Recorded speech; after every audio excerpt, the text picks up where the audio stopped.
warahmatullahi wabarakatuh. Alhamdulillahi rabbil alamin, al-wahidil qahhar, al-azizil ghaffar, mu'minil laili 'ala an-nahar, tabsiratan li ulil qulub wal absar.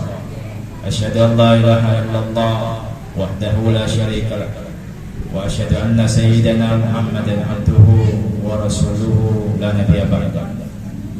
وقد قال الله تعالى في القرآن الكريم وهو أصدق القائلين أعوذ بالله من الشيطان الرجيم بسم الله الرحمن الرحيم وما أرسلناك إلا رحمة للعالمين صدق الله العظيم. Hadirin dan hadirat jamaah Maulidul Rasul yang dimuliakan dan diberkahi Allah Subhanahu wa taala. Pada malam hari ini kita sama-sama merayakan kelahiran baginda Rasul Muhammad sallallahu alaihi wasallam, yang mana tadi dirangkaikan dengan pembacaan Maulid Al-Barzanji. Hadirin mulakan Allah Subhanahu wa taala, sebuah keniscayaan bahwasanya sebuah kegembiraan kita sebagai umat baginda Rasul Muhammad SAW merayakan kesyukuran kita dijadikan sebagai umat baginda Muhammad sallallahu alaihi wasallam. Sebagai bentuk kesyukuran kita bersama, diantaranya adalah kita malam hari ini bersama-sama merayakan kelahiran baginda Rasul Muhammad sallallahu alaihi wasallam. Hadirin yang akan Allah Subhanahu wa taala, timbul pertanyaan dalam diri kita, apa hikmah daripada kelahiran baginda Rasul Muhammad SAW? Apa hikmah Maulid dirayakannya, Maulid baginda Al-Mustafa Muhammad SAW? Yang pertama adalah bahwasanya sebagai bentuk kesyukuran kita, sebagai bentuk rasa syukur kita, dijadikan sebagai umat yang terakhir, umat baginda Al-Mustafa Muhammad SAW. Hadirin akan berkah Allah Subhanahu wa taala. Kecintaan kepada baginda Rasul adalah sebuah keniscayaan. Kecintaan kepada Nabi Muhammad SAW adalah konsekuensi kita sebagai umat Rasulullah Muhammad SAW. Hendaknya kecintaan ini kepada baginda Rasul jadi nomor yang pertama di hati kita. Karena baginda Rasul Muhammad SAW pernah bersabda, la yu'minu ahadukum, tidak sempurna iman salah seorang di antara kalian, hatta akuna ahabba ilaihi, sehingga aku lebih dicintai, min walidi wa waladi, melebihi anak dan orang tuanya. Jadi salah satu bentuk kecintaan kita harus dijadikan baginda Rasul nomor satu di hati kita. Di dalam kitab buku karangan Michael Hart, seorang kafir ya. Michael Hart ini orang kafir, bukan orang Islam. Menulis 100 tokoh berpengaruh di dunia.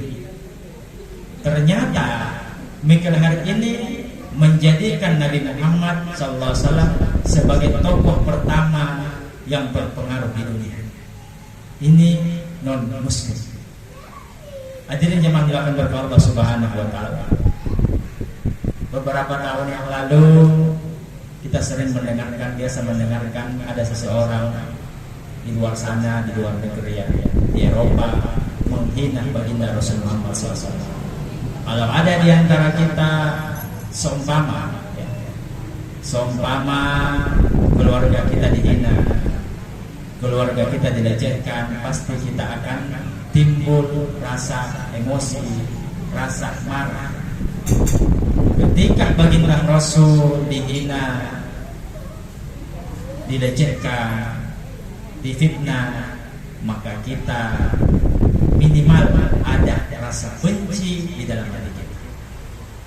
Itu menandakan bahwa kita termasuk orang yang mencintai baginda Mustafa Muhammad sallallahu alaihi wasallam. Salah satu bukti cinta kita ya seperti ini. Ya, kalau di Bugis itu ya sepertinya ada telur, ya, ada pisang, itu simbol semua itu. Itu simbol daripada orang-orang Bugis, budaya orang-orang Bugis. Jadi hendaknya seperti ini tidak dihilangkan ya, karena ini budaya dari kita orang Bugis Mandar. Dari dulu sampai sekarang tidak pernah hilang. Jadi kalau ada yang seperti ini menandakan mau lagi orang. Bahkan di Sulawesi itu 3 bulan berturut-turut maulid terus. Jadi 3 bulan berturut-turut maulid di beberapa masjid. Bahkan ada yang di rumah-rumah, di surau-surau, di musalla-musalla, di langgar-langgar, dan di tempat-tempat pengajian. Itu yang pertama. Kemudian yang kedua, bagaimana, apa hikmah daripada maulid ini? Yang kedua adalah hendaknya kita banyak-banyak bersalawat kepada Nabi Muhammad SAW. Semua ibadah yang kita kerjakan, kalau tidak ada salawatnya maka tertolak. Apapun ibadah kita, perhatikan di sembahyang, salat tak, selalu ada salawatnya. Doa kepada Allah Subhanahu wa taala ada salawatnya. Itu menandakan bahwa semua aktivitas ibadah tanpa salawat di dalamnya maka tertolak. Semua aktivitas ibadah, terutama ibadah-ibadah ritual, ibadah-ibadah mahda, kalau tidak ada salawat di dalamnya maka tertolak. Bahkan kita berdoa kepada Allah sampai hitam di data, kalau tidak ada salawatnya maka doa kita akan tergantung di aras kursinya Allah Subhanahu wa taala. Hadirin dimuliakan oleh Allah Subhanahu wa taala, itu yang kedua. Rasulullah Muhammad SAW diutus di permukaan bumi ini, wa ma arsalnaka illa rahmatan lil alamin. Tidaklah aku mengutus Muhammad kecuali rahmat bagi semesta alam. Jadi Rasul ini adalah rahmat bagi semesta alam. Semesta alam di sini bukan hanya kita manusia, bahkan jin juga dijadikan baginda Rasul sebagai rahmat. Hewan-hewan, tumbuh-tumbuhan, semua yang ada di dunia ini, bahkan yang ada di langit, semuanya itu rahmat bagi Rasul Muhammad SAW. Hadirin belakang bagi Allah Subhanahu wa taala.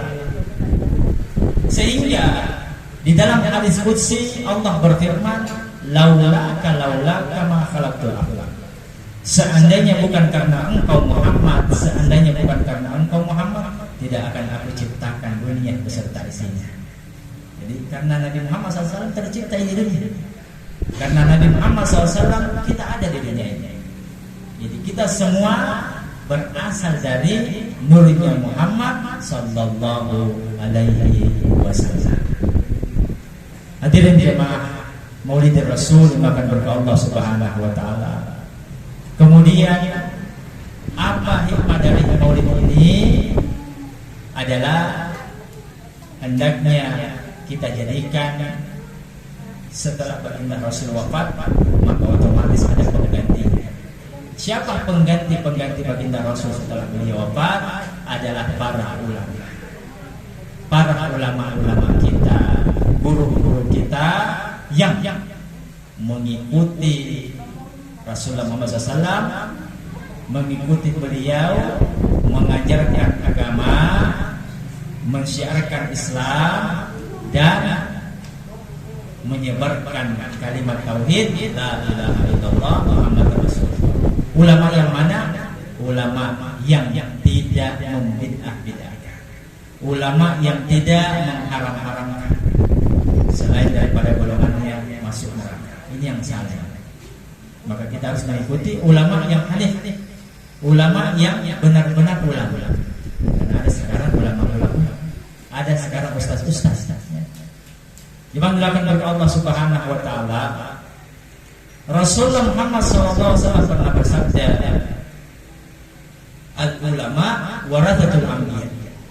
Ulama itu pewarisnya para nabi. Wa innal ulama ulama lam yuwarithu dinaran wala dirham.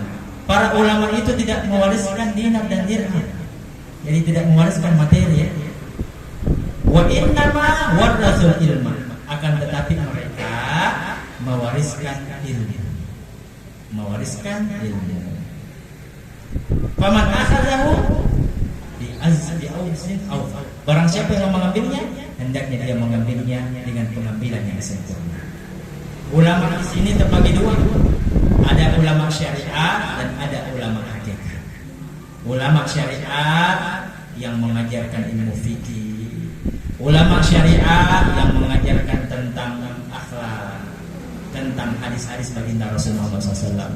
Ulama syariat yang mengajarkan cara berwudu yang benar. Ulama syariat yang mengajarkan cara bermuamalah, cara berdagang yang benar, cara puasa yang baik, cara bersilaturahmi dengan sesama keluarga, andai taulan dan sebagainya. Itu syariat. Puasa, haji, zakat, seterusnya itu syariat. Yang kita cari adalah ulama yang syariat dan ulama yang hakikat. Karena ada ulama syariat belum tentu ulama hakikat. Tapi ulama yang hakikat sudah pasti ulama syariat. Yang mana itu? Yang mengajarkan tentang bagaimana cara membersihkan kalbu, bagaimana cara membersihkan hati dari kedengkian, dari iri hati, dari sombong, dari sifat ujub, dari sifat dengki, takabur dan teman-teman yang lain.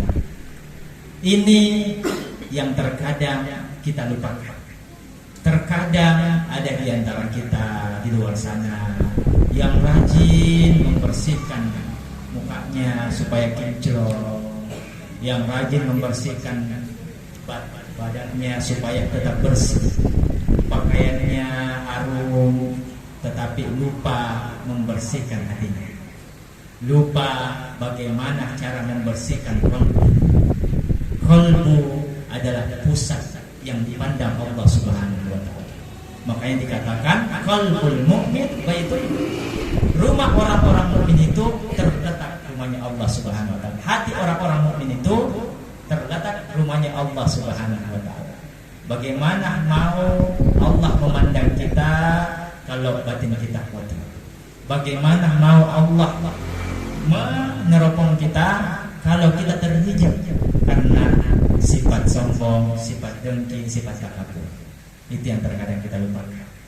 Sekali lagi, hati, qalbu ibarat mobil, itu adalah akinya. Jadi qalbu itu kalau motor di depan sana tidak ada akinya, itu motor merah, tidak bisa jalan. Begitupun dengan jasad kita.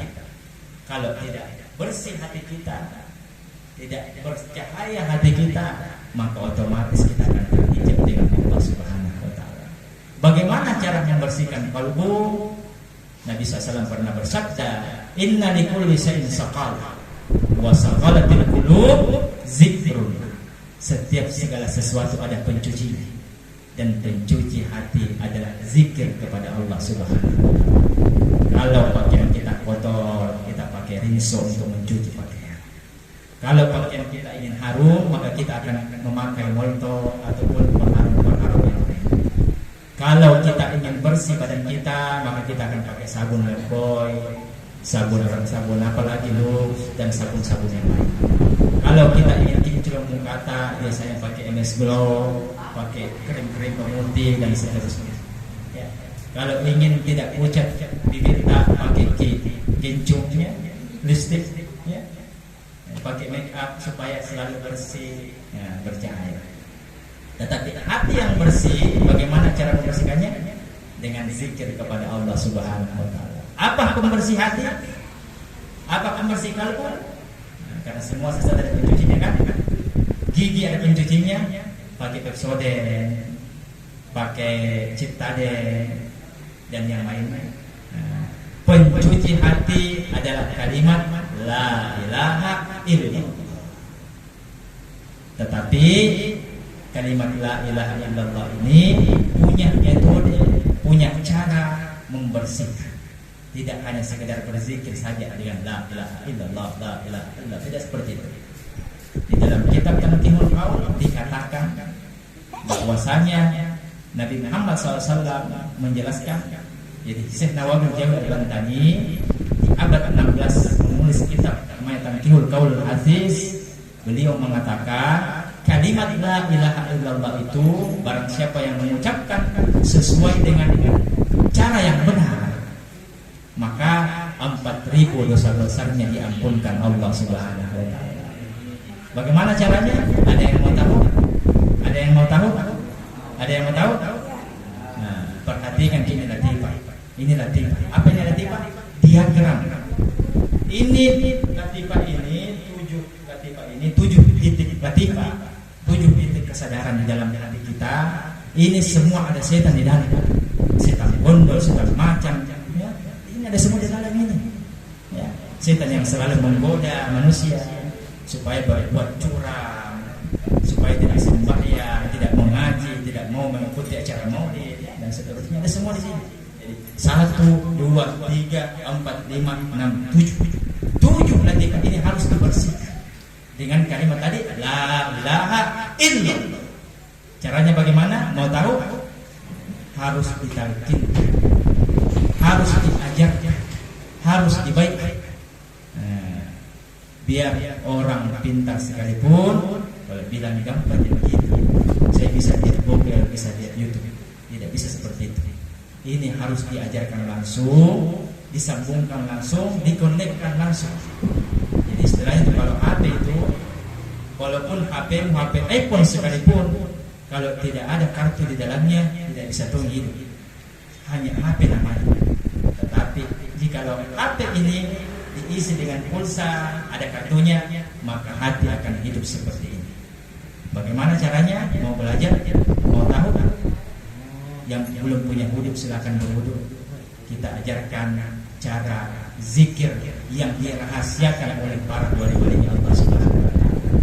Ini ajarannya Sultan Aulia Syekh Abdul Qadir Al-Jilani. Jadi ini bukan sembarang ajaran. Ini tidak ada dijual di luar sana. Mungkin biasanya pengajian-pengajian, ya, pengajian fikih. Tapi pengajian seperti ini jarang. Ini pengajian kalau dulu-dulu kita ya, cerita-cerita kita dulu. Itu kalau mau menerima pelajaran ini puasa 40 hari baru bisa menerima. Kalau tidak lulus 40 hari puasa, maka diulang lagi puasanya mulai dari 1 puasa sampai 40. Kalau tidak lulus lagi ulang lagi sampai bisa menerima talqin zikir ini.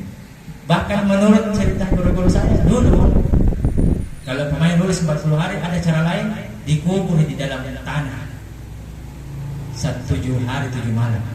Kalau dia bisa tahan, dia akan diberikan ilmu ma'rifah. Jadi ilmu syariat itu kalau dalam istilah logikanya, ilmu syariat itu adalah kelapa. Jadi kita perhatikan kelapa ya, ini sekedaran saya, sekedar gambaran. Perhatikan kelapa. Tahu kelapa ya? Apa bahasa Indonesia kelapa? Kaluku. Kaluku. Bahasa Banjarnya? Apa bahasa Banjarnya? Nyur. Hah? Nyur. Ya.